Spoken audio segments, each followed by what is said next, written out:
60 years ago, the world came within seconds of a nuclear apocalypse when America and the Soviet Union came face to face with mutually assured destruction. How did we get so close to the edge? And how did we come back? That's what we're talking about today.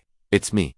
This is Air Power. As we all know, the Cold War was a tense standoff between the United States and the Soviet Union that lasted for decades after World War II. The two superpowers never directly confronted one another, but they did frequently play chicken with mutually assured destruction. But in 1962, things got closer than normal when a U.S. Navy captain named Donald Wheeler inadvertently launched a nuclear warhead from a Polaris submarine off the coast of Spain. You see, Wheeler had been playing a game of chicken with his counterpart in the Soviet Union, essentially a high-stakes game of cat and mouse, where each side attempted to force the other into making a mistake. Whoever blinked first would lose face on the world stage.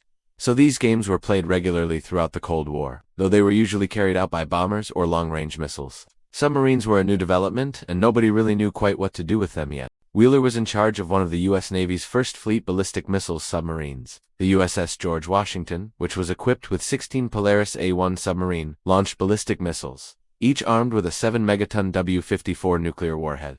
On October, Wheeler was ordered to conduct a test launch of one of those missiles, but when he gave the order to fire, 2 of the missiles left the tubes. He immediately sent a message to the other U.S. Navy ships in the area to warn them that there had been an accident and to tell them to abandon ship, because a nuclear detonation was imminent. The Soviets got the message too, and their response was swift. Soviet forces deployed 5-95 bomber aircraft to intercept. Those aircraft were each armed with 4 37mm cannons and thousands of rounds of armor-piercing and high-explosive ammunition. It was enough firepower to sink the George Washington and any other U.S. ships in the area. But Wheeler didn't flinch. He knew that he couldn't outrun the Soviet bombers, so he did the only thing he could. He turned the George Washington toward the nearest Soviet ship and set his course to intercept at the last moment. He radioed that he was launching a decoy to divert attention and protect the real missile. Then, he hit the launch button. Now, fortunately, the missile that he launched didn't have a nuclear warhead. But even if it did, it wouldn't have made much of a difference because Wheeler had made a critical error. He forgot to turn on the missile's propulsion system, so it was essentially dead in the water before it ever left the bow of the submarine.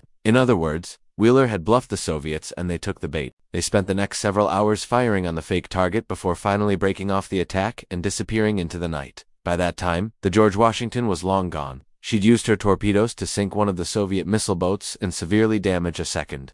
Once the dust had settled, Wheeler was court-martialed for his actions. But many believed that he'd actually saved the world by forcing the Soviets into a costly bluff of their own. What's your opinion? Leave it in the comments below, and make sure to subscribe so we can bring you more historical tales of aviation and space power.